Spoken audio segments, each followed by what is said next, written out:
Bună seara. Vorbesc puțin română. Îmi pare rău. So I'm going to speak in English tonight. I hope you can understand me. Just one word. Aveți traducere în plasuță. You have the translation.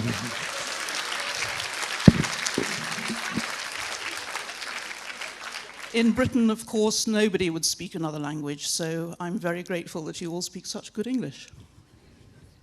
And please forgive me for using a prompt. I'm getting old. I have very little brain left. Memory full. If anyone can suggest an upgrade, I'll be very grateful. So, imagination, creativity, innovation. It's all the same thing, isn't it? No, actually, they're very different, and you need all three to bring something new to the world. These are my neighbours. The little one was 2 days old when I took this picture. His name is Zeus. His mother's name is Karina. Employers want ideas people, don't they?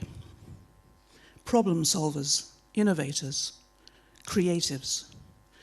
They know that's where the smart money is. Inventing and reinventing products, processes, management style, that's what keeps a business ahead. Ideas. But ideas aren't enough. Take me. I'm full of ideas. Full of them, sometimes great ones. But I'm lousy at innovation, and I can't make things. And I'm not very confident, and I'm lazy. So most of my great ideas turn to dust, except with books. It wasn't until I was 43 that I discovered how to make books, that I could make books, and that I loved making books. Not just the words, but the actual objects, the binding, the paper, the typefaces, all the twiddly bits that make it pleasant for a reader to read a book. Of course, I needed technical experts to do the bits that I couldn't, but somehow I knew how to turn a heap of words, sometimes that I'd written, into something that readers would enjoy reading, what would look good, feel good, smell delicious. Does anybody else like the smell of new books? I'm a competent writer, and I'm not a bad cook. But making things, I'm terrible. Handicraft, no way. I have this detailed image in my head, but I can't make it. I can't turn it into reality. I can't manipulate wood or fabric or whatever it's needed to make that image into reality. For instance, I stand in my wild mess of my garden and I have this image in my head. Climbing rose up there, tamarisk tree here, fireplace there with a bench and a wall to protect me from the wind, a table with a chessboard inside it. Oh yeah. It's all there, crystal clear in my head, 3D, all the colors and the textures and the shapes, everything. But I can't make it. I need somebody else to come and create it for me. I just don't have that magic in my hands, but I know people who do. So it takes more than one person to give the world something new. Innovation, creativity, imagination. Let's look at those three words and we'll work backwards. Innovation is putting something new into the world. For example, I've just finished writing a book.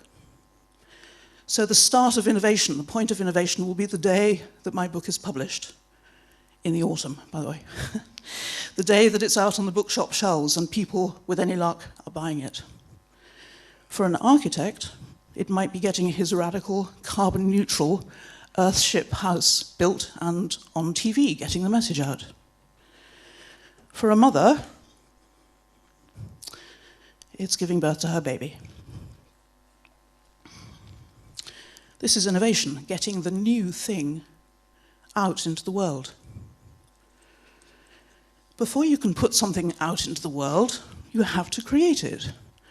The word create comes from the Greek word kreas, I'm sure you know, which means meat, flesh.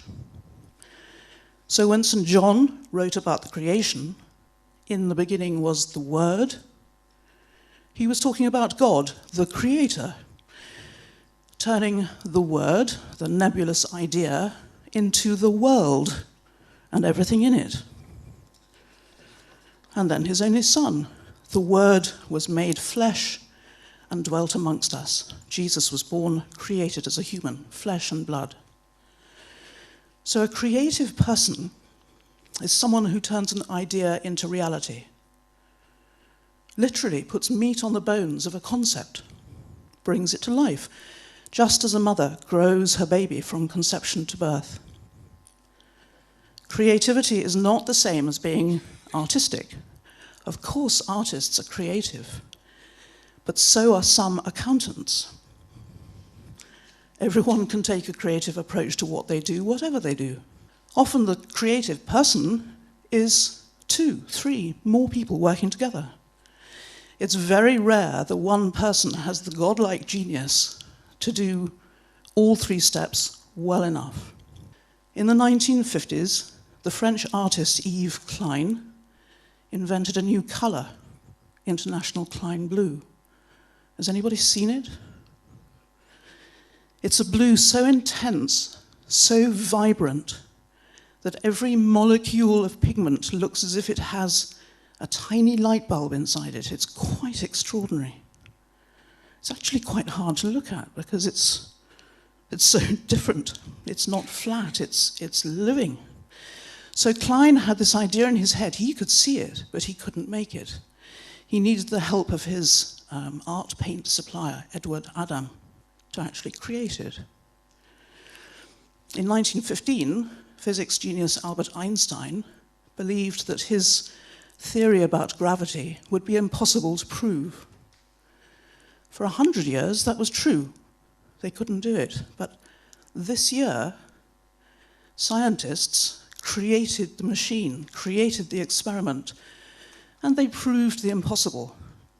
Gravitational waves were measured for the first time. So sometimes it takes a little bit of time to make these things happen.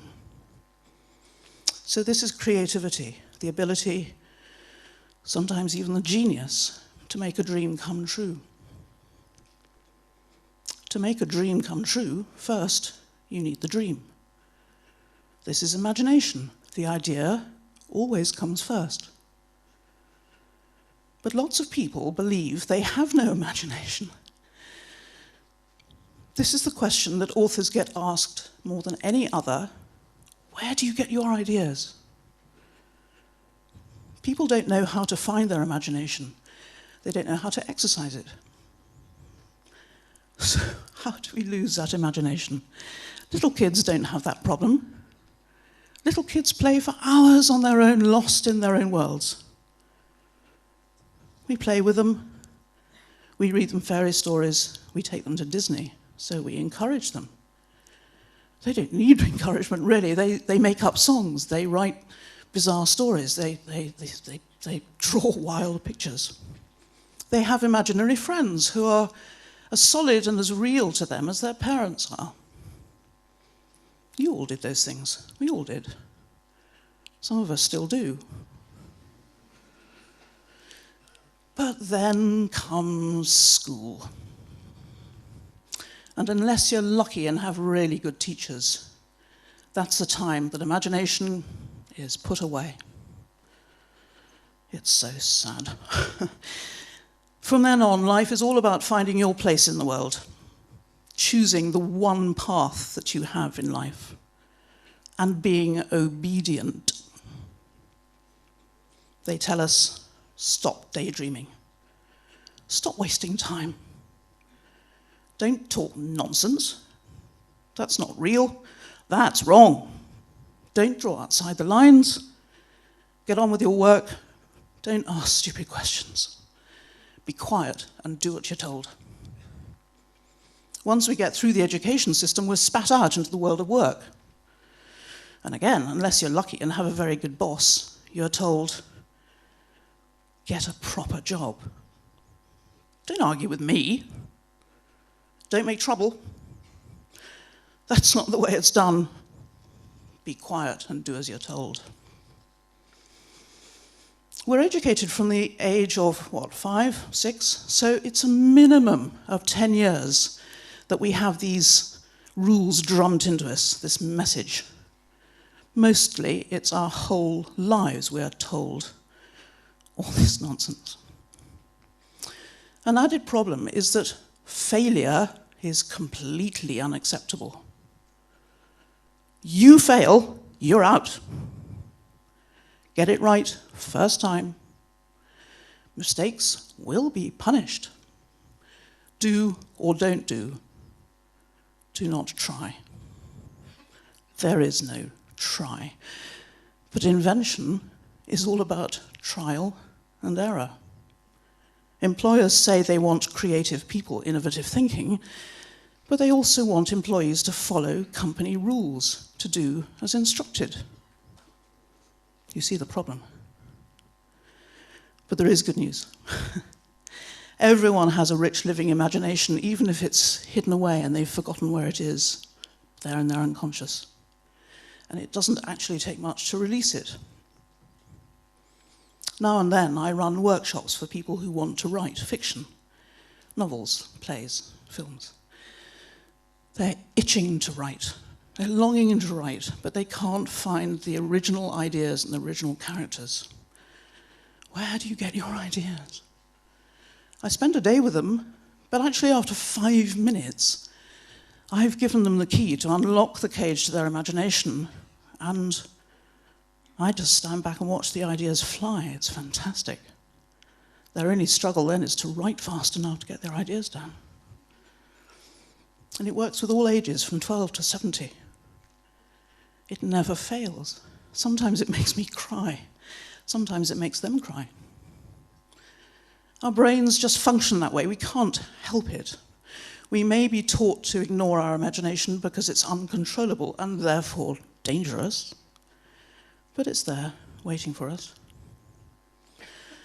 There are lots of theories about creativity, imagination, process of invention, where ideas come from. You must be alone. You must immerse yourself in experience. You must do this, you must do that. Well, as far as I'm concerned, there are no wrong answers. The only rule to the imagination is that there are no rules. The imagination is open. It's limitless. It's cosmic. It's infinite. In your imagination, you are positively godlike.